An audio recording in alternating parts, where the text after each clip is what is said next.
Fairy Tales 2. Little Red Riding Hood. A long, long time ago, there was a gentle and kind little girl. She looks very cute, everyone loves her very much, especially the grandmother who lives in the forest, hand-knitted for her a beautiful red cape wind hat, the little girl almost every day to wear on the head to go out, so the village everyone affectionately called her Little Red Riding Hood. One day, Little Red Riding Hood's mother heard that her grandmother was suddenly sick, but she was too busy to leave, so she told Little Red Riding Hood about it, hoping that Little Red Riding Hood could bring something for her mother to visit her grandmother.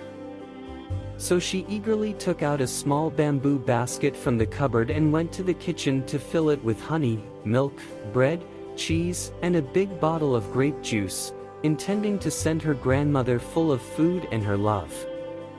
But before she left, Red Riding Hood's mother gave her a special message about an important matter.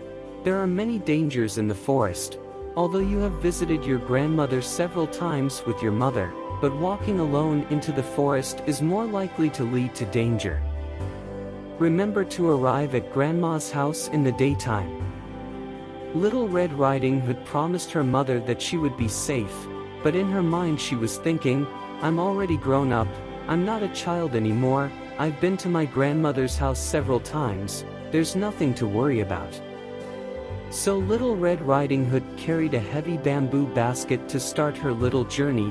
She walked along the small villages and fields, walking on the main road into the forest. The weather today is very clear. The sun is bright, the birds in the trees singing happy songs, the cool breeze with the fragrance of flowers. Little Red Riding Hood steps more and more brisk. She felt great, feeling very happy. But as she walked, it suddenly occurred to her that she could pick some beautiful flowers from the roadside and give them to her grandmother, who would be very happy. She suddenly saw a pair of big eyes staring at her from a distant bush.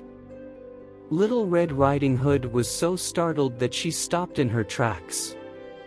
A big, shiny wolf slowly came out, and when Little Red Riding Hood was at a loss for words, the wolf politely asked, "Beautiful girl, are you lost and do you need help?" Hearing the big bad wolf's gentle inquiry, Little Red Riding Hood put her heart down a little and told the big bad wolf that she was indeed lost, and asked the big bad wolf if he knew the direction to return to the stone path. The big bad wolf kindly told Little Red Riding Hood the direction of the stone path, and asked Little Red Riding Hood in a curious tone how she came to this path. "You are really a kind and considerate girl. There are many beautiful flowers in the direction of the road. You can pick some more to give to your grandmother." Then the big bad wolf said goodbye politely to Little Red Riding Hood and left immediately. Little Red Riding Hood thought that the big bad wolf in the forest was not as bad as she thought, so she left in the direction indicated by the big bad wolf. But it didn't occur to him that the big bad wolf just found that this was a good opportunity to fill his stomach, and he quickly left while running and thinking. So he took a slow breath, knocked gently on the locked door of the cabin, and said in the voice of Little Red Riding Hood, "Grandma, I'm Little Red Riding Hood, and I'm here to see you." Just when Grandma opened the door happily, the big bad wolf immediately flew up and opened its big mouth and swallowed Grandma in one bite. The big bad wolf licked his mouth, knowing that Little Red Riding Hood might arrive soon and that he would not be able to digest a person without fully swallowing it and would have trouble moving for a while. The wolf intended to impersonate the grandmother and trick Little Red Riding Hood into coming closer to him so that he could easily eat her as well.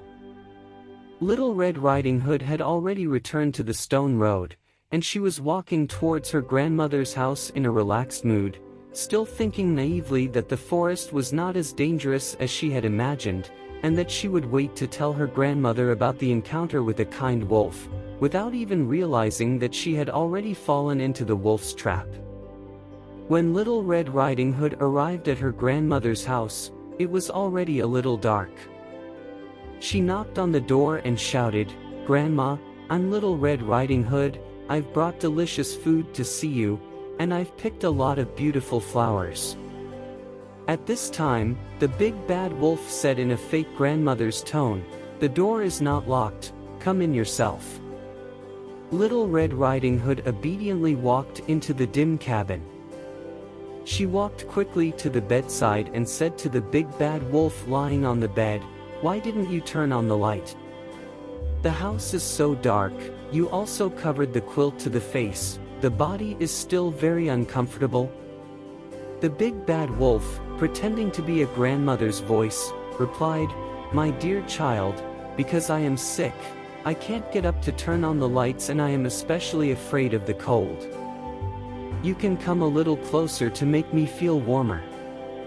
Little Red Riding Hood moved a little closer without hesitation, looked at the big bad wolf's exposed ears, and said, "Grandma, why are your ears so big?" The big bad wolf poked his eyes out of the blanket, looked at the distance between him and Little Red Riding Hood, and replied, "That's so that I can hear your voice more clearly. Come a little closer. I still cannot hear clearly."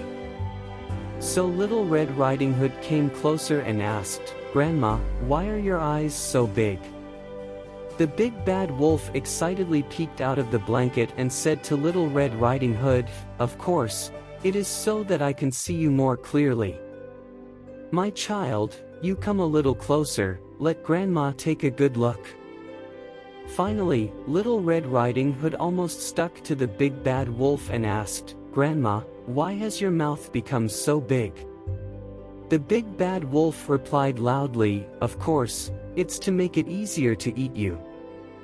As he said this, the big bad wolf happily swallowed Little Red Riding Hood into his stomach.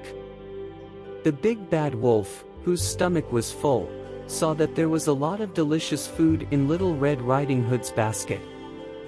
He decided to take a good rest in the hut first, and then get up to have a big meal after his stomach had digested. So he held a big belly, happy mood in the bed to sleep, and soon from the cabin came the deafening sound of snoring. At that moment, a woodcutter and a hunter passed by on the stone path outside the house. They were very surprised to hear the amazing snoring sound in the cabin, and the woodcutter, who knew the grandmother, worriedly said to the hunter, "It doesn't sound like the grandmother." The hunter also said, "It sounds more like the sound of wild animals, let's go check it out." So the two men slowly push open the door of the cabin, found lying on the bed of the big bad wolf, and his still rolling stomach. So the two men together from the big bad wolf's stomach to save Little Red Riding Hood and her grandmother. The big bad wolf also became the hunter's harvest today. Heart palpitations of Little Red Riding Hood and grandmother happily thanked the woodcutter and hunter, and invited them to taste the food brought by Little Red Riding Hood.